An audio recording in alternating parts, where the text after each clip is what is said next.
Hello friends, welcome to my YouTube channel my on study hub Amit. Friends, आपको मिल रहा है यहाँ पर रीजनिंग का कंप्लीट सॉल्यूशन। तो मेरे साथ बने रहने के लिए करना होगा मेरे चैनल को सब्सक्राइब और बेल आइकन को दबाकर दबाना होगा ऑल पर, ताकि आपको रेगुलर अप टू डेट्स मिलती रहे। फ्रेंड्स, आज के वीडियो में हम देखने वाले हैं एनालॉजी टेस्ट टाइप 1 का प्रश्न 41 से देखने वाले। फ्रेंड्स, आपको बता दें कि अभी तक हमने एनालॉजी टेस्ट का प्रश्न 40 तक का वीडियो अपलोड कर चुका है। तो फ्रेंड्स, आप अगर एनालॉजी टेस्ट को अच्छी तरह से समझना चाहते हैं तो प्रीवियस वीडियो को जरूर देखें और आज के वीडियो को अंत तक देखें। अंत तक देखने से हुआ कि आप एनालॉजी टेस्ट के सभी प्रश्नों को अच्छी तरह से समझ पाएंगे। और फ्रेंड्स, एनालॉजी टेस्ट का जो भी प्रश्न है, सभी प्रश्न बहुत ही महत्वपूर्ण प्रश्न है, क्योंकि ये प्रश्न कहीं ना कहीं किसी न किसी एग्जाम में पूछा गया है। तो आप क्या करें कि सभी प्रश्नों को जरूर देखें। हो सकता है कि आपको ये प्रश्न, अगर आप नया स्टूडेंट होंगे तब तो आपको इस वीडियो को देखना ही देखना है, लेकिन अगर जो पहले से एनालॉजी टेस्ट पढ़े हुए हैं और उनको लग रहा है कि नहीं ये फालतू है, तो फिर उनको भी देखना जरूरी, ताकि आपको, हो सकता है कि नया है तो आप सीख लेंगे, और अगर पहले से आपको आ रहा है तो आप इसका रिवाइज कर लेंगे, इसलिए कि ये जो है सभी बहुत ही महत्वपूर्ण प्रश्न। तो फ्रेंड्स, प्रश्न 41 से आज हम देखने वाले हैं। तो चलिए बिना समय गवाए प्रश्न 41 देखते हैं। फ्रेंड्स, यहाँ पर आपको प्रश्न दिया गया है कि जिस प्रकार शब्दकोश का संबंध शब्द से, उसी प्रकार फूल का संबंध किससे। यहाँ पर क्या कह रहा है आपको कि जिस प्रकार शब्दकोश का संबंध किससे है, शब्द से। जिस प्रकार शब्दकोश का संबंध शब्द से है, उसी प्रकार फूल का संबंध किससे।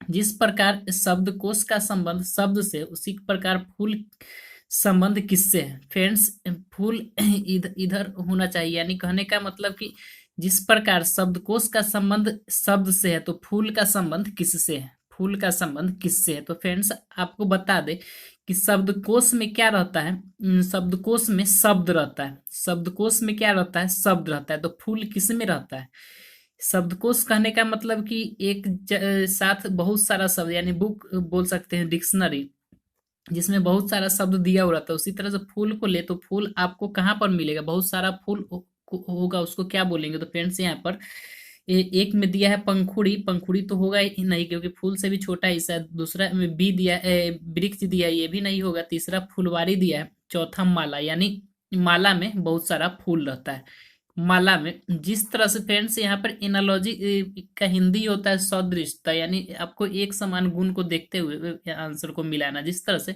शब्दकोश में आप क्या देखते हैं कि बहुत सारा शब्द रहता है, यानी शब्दकोश में हम शब्द को से मिलाकर बनता है। उसी तरह माला किससे मिलाकर बनता है, फूल से। तो आपका आंसर यहाँ पर माला होगा। ऑप्शन देखेंगे 41 का, तो आपको यहाँ पर दिख रहा है ऑप्शन 41 का 4 होगा। तो आंसर यहाँ पर आपका ऑप्शन 4 होगा। प्रश्न 42 है कि जिस प्रकार अनाज का संबंध खेत से है, उसी प्रकार स्टील का संबंध किससे। ये क्या कह रहा है यहाँ पर कि जिस प्रकार अनाज का संबंध किससे है, खेत से। जिस प्रकार अनाज का संबंध किससे है, खेत से है, उसी प्रकार स्टील का संबंध किससे है। फ्रेंड्स, ध्यान से देखें, यहाँ पर भी आपको क्या, चैप्टर का नाम आपको पता है कि हम क्या पढ़ रहे हैं अभी, एनालॉजी टेस्ट पढ़े। और एनालॉजी टेस्ट का हिंदी क्या होता है, सदृशता। सदृशता कहने का मतलब कि एक समान गुण वाला। जो आपको इस दोनों के बीच रिलेशन पता चलेगा, उस सेम उसी तरह का रिलेशन आपको इस और यहाँ पर जो आंसर छोड़ दिया उसके बीच पता करके आपको आंसर को पता करना रहता है। तो फ्रेंड्स, यहाँ पर आप देखें ध्यान से कि अनाज का कह रहा है, जिस प्रकार अनाज का संबंध खेत से है, उसी प्रकार स्टील का संबंध किससे है। तो फ्रेंड्स, आपको वो बता दें कि अनाज कहाँ पर तैयार होता है, खेत में। अनाज कहाँ पर तैयार होता है, यानी उगता कहाँ पर है, खेत में। तो स्टील कहाँ पर उगेगा, यानी तैयार होगा, स्टील कहाँ पर तैयार होगा। तो फ्रेंड्स, पहला दे दिया खादान। खादान में तो स्टील तैयार नहीं होता है, क्योंकि स्टील जो है मिश्र धातु है। दूसरा बैगन दिया है, यहाँ पर भी नहीं होता है। तीसरा एस्क दिया है, यहाँ पर भी स्टील तैयार नहीं होता है। चौथा लोहा दिया है। पांचवा दिया फैक्ट्री। तो आपका आंसर यहाँ पर फैक्ट्री होगा। आपका आंसर यहाँ पर फैक्ट्री हो, क्योंकि जिस तरह से अनाज कहाँ पर उगता है या फिर तैयार होता है, खेत में, उसी तरह स्टील कहाँ पर तैयार होता है, तो फैक्ट्री में। तो आपका आंसर 42 का फैक्ट्री हो जाएगा, जो कि ऑप्शन देखेंगे तो ऑप्शन आपको ऑप्शन 5 यहाँ पर दिख रहा है। प्रश्न 43 आपके सामने है कि जिस प्रकार गाय का संबंध बछड़ा से है उसी प्रकार घोड़ी का संबंध किससे है। क्या प्रश्न है आप देख रहे हैं ध्यान से कि जिस प्रकार गाय का संबंध बछड़ा से, क्या कह रहा है कि जिस प्रकार गाय का संबंध किससे है, बछड़ा से। जिस प्रकार गाय का संबंध बछड़ा से उसी प्रकार घोड़ी का संबंध किससे है, उसी प्रकार घोड़ी का संबंध किससे है। तो फ्रेंड्स ये तो बहुत ही आसान प्रश्न है, आपको पता चल गया या फिर नहीं पता चल रहा हो तो अभी हम बताएंगे, तुरंत आप समझ जाएंगे। इस तरह के प्रश्नों को आपको याद रखना जरूरी होता है। इस यानी यह भी एक तरह से आपका जीके टाइप क्वेश्चन यहाँ पर इनोलॉजी टेस्ट में दे दिया। यानी गाय का जो बच्चा होता है उसको बछड़ा बोलते हैं, गाय का जो बच्चा होता है उसको बछड़ा बोलते हैं। उसी तरह घोड़ी का जो बच्चा होता है उसको क्या बोलते हैं। तो फ्रेंड्स यहाँ पर ऑप्शन दिया है, एक में टट्टू, दो में शावक, तीन में बिलौटा, चार में पिल्ला और पांच में भेड़। तो यहाँ पर आपका जो घोड़ी का बच्चा होता है उसको टट्टू बोलते हैं। इसको आप याद रखें, हो सकता है कहीं पर जीके में भी मतलब प्रश्न में भी पूछ सकता है, ये तो रीजनिंग था, जीके में भी पूछ सकता है। फिर से एक बार देखें, जिस प्रकार गाय का संबंध बछड़ा से है उसी प्रकार घोड़ी का संबंध किससे है। जिस प्रकार गाय का संबंध बछड़ा से है उसी प्रकार घोड़ी का संबंध किससे है। तो फ्रेंड्स गाय के जो बच्चा होता है उसको बछड़ा बोलते हैं, उसी तरह घोड़ी का जो बच्चा होता है उसको टट्टू बोलते हैं। तो आपका आंसर यहाँ पर टट्टू होगा। ऑप्शन देखेंगे तो ऑप्शन 1 यहाँ पर आंसर दिया गया है। अगला प्रश्न है प्रश्न 44। प्रश्न है कि जिस प्रकार वर्णमाला का संबंध अक्षर से है उसी प्रकार हार का संबंध किससे है। जिस प्रकार वर्णमाला का संबंध अक्षर से है उसी प्रकार हार का संबंध किससे। तो फ्रेंड्स देखिए ध्यान से, जिस प्रकार वर्णमाला का संबंध अक्षर से, जिस प्रकार वर्णमाला का संबंध अक्षर से उसी प्रकार हार का संबंध किससे। फ्रेंड्स आपको पता है कि हम लोग क्या पढ़ रहे हैं, हम लोग एनालॉजी टेस्ट पढ़ रहे हैं। और एनालॉजी टेस्ट में क्या होता है तो आपको उसके नाम से ही पता चल रहा है। एनालॉजी इंग्लिश वर्ड है जिसका हिंदी होता है सदृशता। सदृशता यानी समान गुण, समान दृष्टि जो नजर आए उसी के आधार पर आपको आंसर खोजना है। तो फ्रेंड्स यहाँ पर क्या दिया है कि वर्णमाला का जिस तरह संबंध अक्षर से उसी तरह हार का संबंध किससे। फ्रेंड्स यह हार लिखा हुआ है, घर नहीं पढ़ लीजिए। तो वर्णमाला का संबंध अक्षर से है तो हार का संबंध किससे। तो फ्रेंड्स आपको पता है वर्णमाला किससे मिलकर बनता है, अक्षर से मिलकर बनता है। वर्णमाला किससे मिलकर बनता है, अक्षर से मिलकर बनता है। उसी तरह हार किससे मिलकर बनता है, हार किससे मिलकर बनता है। ऑप्शन देखिए, चांदी से, चांदी से तो हार नहीं बनता है। मोती से, मोती को मिला करके हार बनता है। अंगूठी से हार नहीं बनता है, आभूषण से हार नहीं बनता है, सोना, मतलब ये सब तो कुछ अजीब ही है। तो आपका सही आंसर यहाँ पर मोती हुआ। जिस तरह से बहुत सारा मोती को एक साथ जब गुथ दिया जाता है तो उसको हार बोलते हैं, उसी तरह बहुत सारा अक्षर जब एक साथ मिलता है तो उसको वर्णमाला बोलते हैं। तो यहाँ पर आपका आंसर मोती होगा। तो ऑप्शन आपको दिख गया है, यहाँ पर आपका आंसर ऑप्शन 2 होगा। प्रश्न 45 है कि जिस प्रकार रोग का संबंध रोग विज्ञान से है उसी प्रकार ग्रह का संबंध किससे है। क्या कह रहा है यहाँ पर कि जिस प्रकार रोग का संबंध किससे है, रोग विज्ञान से। जिस प्रकार रोग का संबंध किससे है, रोग विज्ञान से है, उसी तरह ग्रह का संबंध किससे होगा। क्या कह रहा है फ्रेंड्स, फिर से देखिए कि जिस प्रकार रोग का संबंध रोग विज्ञान से है उसी प्रकार ग्रह का संबंध किससे है। तो फ्रेंड्स आपको पता है कि रोग रोग रोग विज्ञान, तो ग्रह यानी आप समझ गए होंगे यहाँ पर क्या कहना चाह रहा है कि रोग, रोग के बारे में किसमें पढ़ते हैं, रोग विज्ञान के बारे में, रोग विज्ञान में। रोग के बारे में किसमें पढ़ते हैं, रोग विज्ञान में। तो ग्रह के बारे में किसमें पढ़ते हैं, तो खगोल विज्ञान आपका आंसर होगा। ऑप्शन भी देखेंगे तो आपको पता चल जाएगा।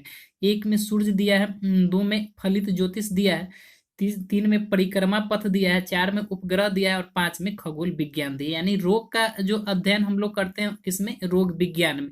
तो ग्रह का अध्ययन हम लोग किसमें करते हैं, खगोल विज्ञान में। ग्रह का अध्ययन हम लोग खगोल विज्ञान में करते हैं। तो फ्रेंड्स आपका आंसर यहाँ पर ऑप्शन 5 होगा, खगोल विज्ञान। प्रश्न 46 है कि जिस प्रकार तोता का संबंध उड़ने से है, जिस प्रकार तोता का संबंध उड़ने से है उसी प्रकार रेंगने का संबंध किससे है। फ्रेंड्स क्या कह रहा है यहाँ पर कि जिस प्रकार तोता का संबंध उड़ने से है उसी प्रकार रेंगने का संबंध किससे। फ्रेंड ध्यान से देखिए, पीओ एग्जाम में पूछा हुआ, पीओ एग्जाम में कब, 1991। यानी आपको बता दे, हमने पहले वीडियो शुरू करने के समय आपको बोल दिया था कि आप एनालॉजी टेस्ट का जितने भी प्रश्न पढ़ेंगे सभी ये प्रश्न कहीं ना कहीं किसी न किसी एग्जाम में पूछा गया, यानी बहुत ही महत्वपूर्ण प्रश्न है। तो आप सभी प्रश्नों को ध्यान से देखिए, अच्छी तरह से समझे, ताकि एग्जाम में एक भी प्रश्न आपसे छूट नहीं पाए। तो फ्रेंड्स प्रश्न 46 है कि जिस प्रकार तोता का संबंध उड़ने से है, उसी प्रकार रेंगने का संबंध किससे है। जिस प्रकार तोता का संबंध किससे है, उड़ने से है।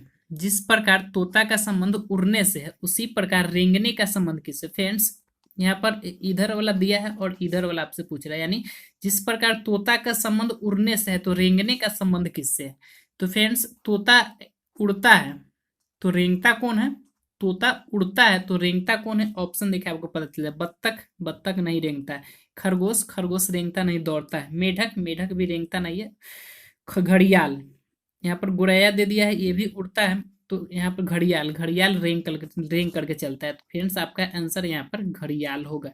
यानी आप देख रहे हैं कि तोता उड़ता है तो घड़ियाल क्या करता है, रेंगता है। यानी दोनों के चलने को, तोता जब उड़ता है तो उसको उड़ना, उड़ने से संबंध है, और घड़ियाल जब आगे की ओर चलता है तो उसको रेंगने से संबंध, यानी घड़ियाल रेंग करके चलता है, तोता उड़ करके आगे की ओर बढ़ता है और घड़ियाल रेंग करके।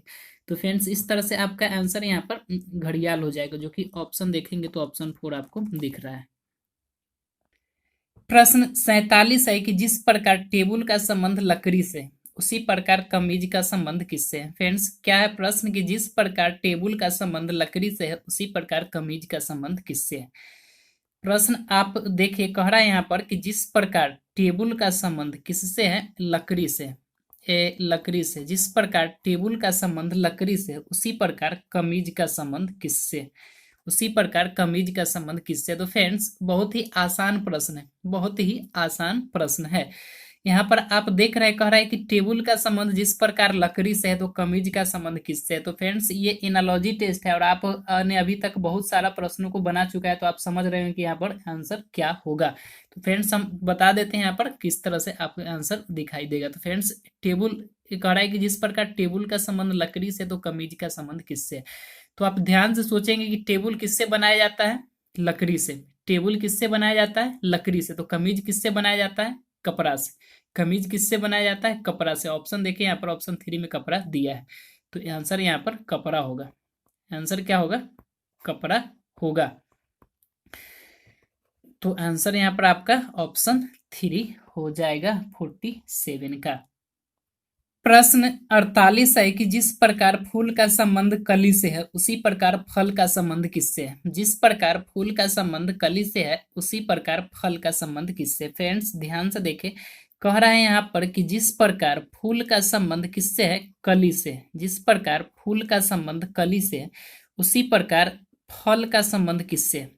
फ्रेंड्स ध्यान से देखिए इस प्रश्न को, हो सकता है आपको समझ में आ गया होगा, क्योंकि आपने अभी तक बहुत सारे प्रश्न को सॉल्व कर चुका है, यानी देख चुका है कि किस तरह से एनालॉजी टेस्ट के प्रश्नों को बनाया जाता है। तो फ्रेंड्स यहाँ पर 48 में आप ध्यान से देखिए कि आपसे पूछा जा रहा है कि जिस प्रकार फूल का संबंध कली से है, उसी प्रकार फल का संबंध किससे है। यानी जिस प्रकार फूल का संबंध कली से है, उसी प्रकार फल का संबंध किससे है। तो आप यहाँ पर ध्यान से थोड़ा सा सोचेंगे तो आपको इसका आंसर दिखाई दे देगा। फ्रेंड्स बताते हैं हम कि क्या होगा इसका आंसर, कि फूल, फूल से पहले फूल का से पहले क्या बनता है, कली बनता है। फूल से अगर पौधा में देखा जाए, फूल बनने से पहले क्या बनता है, कली बनता है। तो उसी तरह फल बनने से पहले क्या बनता है, फूल बनता है। आपका आंसर यहाँ पर फूल होगा, 48 का ऑप्शन 2। 48 का ऑप्शन 2, यानी आंसर यहाँ पर आपका ऑप्शन 2 होगा, फूल। फिर से देखें कि कह रहा है कि जिस प्रकार फूल का संबंध कली से, जिस प्रकार फूल का संबंध कली से, उसी प्रकार फल का संबंध किससे है। जिस प्रकार फूल का संबंध कली से, उसी प्रकार फल का संबंध किससे। तो फ्रेंड्स इसमें आपको सादृश्य गुण देख करके प्रश्नों का आंसर देना है। तो फ्रेंड्स आपको यहाँ पर दिखाई दे रहा है कि फूल से पहले क्या बनता है, कली बनता है। फूल से पहले क्या बनता है, कली बनता है। तो फल से पहले क्या बनेगा, फूल बनेगा। तो आपका आंसर यहाँ पर ऑप्शन 3 होगा। प्रश्न 49 है कि जिस प्रकार सुई का संबंध घड़ी से है, उसी प्रकार पहिया का संबंध किससे है। जिस प्रकार सुई का संबंध घड़ी से है उसी प्रकार पहिया का संबंध किससे। फ्रेंड्स यहाँ पर हम लिख देते हैं, क्योंकि ये हमने प्रत्येक प्रश्न में आपको लिख कर समझाने का कोशिश किया है, लेकिन एग्जाम में आपको लिखने का जरूरत नहीं है। फ्रेंड्स आप ध्यान से सोचेंगे आपको आंसर दिखाई दे देगा। इस तरह के प्रश्नों को बनाने के लिए आपको पेन उठाने की भी जरूरत नहीं है, लेकिन यहाँ पर तो हमें आपको अच्छी तरह से समझाना मेरा मेन उद्देश्य रहता है, तो इसलिए हम पेज पर लिख करके आपको समझाने का कोशिश करते हैं। लेकिन एग्जाम में आपको जितना कम से कम समय हो सके, जितना शॉर्ट में हो सके, आप वहां पर बनाने का कोशिश करें। लेकिन सीखना है तो फिर उसको तो अच्छा से सीखना पड़ेगा ही। तो फ्रेंड्स यहाँ पर कह रहा है कि जिस प्रकार सुई का संबंध घड़ी से, जिस प्रकार सुई का संबंध घड़ी से है, जिस प्रकार सुई का संबंध घड़ी से, जिस प्रकार सुई का संबंध घड़ी से उसी प्रकार पहिया का संबंध किससे है। जिस प्रकार सुई का संबंध घड़ी से है उसी प्रकार पहिया का संबंध किससे। तो फ्रेंड्स सुई, इसके इसमें भी आप ध्यान से सोचेंगे तो आपका आंसर दिख जाएगा। क्योंकि एनालॉजी टेस्ट का प्रश्न है, तो सबसे पहले तो आप जो गुण आपको इस सुई और घड़ी के बीच दिखाई देता है वही गुण आपको इस पहिया और आंसर जो आपको होने वाला इस ऑप्शन में से उसके बीच दिखाई देना चाहिए। तो यहाँ पर आप देख रहे हैं कि जिस प्रकार सुई का संबंध घड़ी से, यानी सुई कहाँ पर होता है, घड़ी में होता है। सुई कहाँ पर होता है, घड़ी में होता है। यानी जिस प्रकार सुई का संबंध घड़ी से है तो उसी प्रकार पहिया का संबंध किससे हो। तो पहिया सड़क पर नहीं होगा, पहिया विद्युतीय नहीं बोल सकते, पहिया वाहन। यहाँ पर आपका आंसर वाहन होगा। 49 का ऑप्शन 3 वाहन होगा। यानी जिस तरह से सुई घड़ी में चलते रहता है, जिस तरह से सुई घड़ी में चलते रहता है, यानी घड़ी का एक अंग सुई है, उसी तरह से पहिया वाहन में चलते रहता है और वाहन का एक अंग हम बोल सकते हैं पहिया है। तो आपका आंसर यहाँ पर ऑप्शन 3 होगा। एक बार और देखें कि कह रहा है कि जिस प्रकार सुई का संबंध घड़ी से है उसी प्रकार पहिया का संबंध किससे। जिस प्रकार सुई का संबंध घड़ी से उसी तरह पहिया का संबंध किससे। तो फ्रेंड्स आपको यहाँ पर सादृश्यता यानी एक समान गुण को देखते हुए आंसर बतलाना है। तो आप जो रिलेशन सुई और घड़ी के बीच दिखाई देगा वही रिलेशन आपको पहिया और आपका जो आंसर है पर वाहन हुआ है उसके बीच दिखाई देना चाहिए। तो आप ध्यान से देखेंगे तो आपको यहाँ पर क्या दिखाई दे रहा है, जिस तरह से सुई घड़ी में चलता है यानी घड़ी का एक अंग सुई है, उसी तरह से पहिया वाहन में चलता है और वाहन का एक अंग पहिया है। तो आशा करते हैं कि आप प्रश्न को समझ गए होंगे। प्रश्न 50 है कि जिस प्रकार हृदय का संबंध रक्त से है उसी प्रकार फेफड़ा का संबंध किससे है। जिस प्रकार हृदय का संबंध रक्त से है उसी प्रकार फेफड़ा का संबंध किससे। तो फ्रेंड्स देखिए ध्यान से, कह रहा है यहाँ पर कि जिस प्रकार हृदय हृदय का संबंध किससे है, रक्त से। जिस प्रकार हृदय का संबंध रक्त से है उसी प्रकार फेफड़ा का संबंध किससे है। तो फ्रेंड्स आप ध्यान से देखिए, आपको आंसर जरूर दिखा होगा या फिर दिख गया होगा, क्योंकि आपने अभी तक बहुत सारे प्रश्नों को बना चुका है और आप जान रहे हैं कि एनालॉजी टेस्ट का सभी प्रश्न बहुत ही महत्वपूर्ण है, क्योंकि कहीं ना कहीं किसी न किसी एग्जाम में पूछा गया प्रश्न सब है। और आगे भी आप जब एग्जाम देंगे तो आपको इस तरह का प्रश्न जरूर देखने को मिलेगा। तो फ्रेंड्स यहाँ पर कह रहा है कि जिस प्रकार हृदय का संबंध रक्त से, हृदय का संबंध रक्त से उसी प्रकार फेफड़ा का संबंध किससे होगा। तो फ्रेंड्स इसमें आपको हृदय में क्या होता है, अब ध्यान से सोचेंगे तो आपको पता चलेगा कि हृदय में रक्त का आदान प्रदान होता है। हृदय में क्या होता है, रक्त का आदान प्रदान होता है। उसी तरह फेफड़ा में क्या होता है, फेफड़ा में क्या होता है, फेफड़ा में क्या होता है, फेफड़ा में ऑक्सीजन का आदान प्रदान होता है। जिस तरह से रक्त में हृदय में रक्त का आदान प्रदान है, रक्त का संचालन हृदय के द्वारा ही होता है। हृदय उस हृदय ही मेन है जो रक्त को धक्का देता है और फिर खींचने का काम करता है। उसी तरह से फेफड़ा में आपको वायु यानी ऑक्सीजन यहाँ पर ऑप्शन में दिया है, तो आपका आंसर ऑक्सीजन होगा, क्योंकि ऑक्सीजन को पूरे बॉडी में ले जाने और लाने का काम फेफड़ा ही करता है, फेफड़ा ही करता है। यहाँ पर वृक्ष दिया हुआ है जो कि आपका आंसर नहीं होगा, शुद्धिकरण दिया हुआ है ये भी नहीं होगा, श्वसन दिया हुआ है, वायु दाब ये सब नहीं होगा। यानी जिस तरह से हृदय में क्या होता है, हृदय रक्त को पूरे बॉडी में सर्कुलेट करने का काम करता है, उसी तरह से फेफड़ा ऑक्सीजन को पूरे बॉडी में सर्कुलेट करने का काम करता है। तो यहाँ पर आपका आंसर ऑक्सीजन होगा। ऑप्शन देखेंगे तो ऑप्शन 2 आपको दिखाई दे रहा है। फ्रेंड्स इन्हीं प्रश्नों के साथ आज का वीडियो का अंत करते हैं, क्योंकि वीडियो बहुत लंबा होते जा रहा है। आशा करते हैं कि आज का वीडियो आपको बहुत अच्छा लगा होगा। अगर वीडियो अच्छा लगा तो प्लीज मेरे वीडियो को लाइक शेयर एंड मेरे चैनल को सब्सक्राइब करना ना भूलें। तो तब तक के लिए नमस्कार, जय हिंद, जय भारत। फ्रेंड्स, कैसा लगा आज का वीडियो? अगर वीडियो अच्छा लगा हो तो please like share and subscribe करना ना भूलें।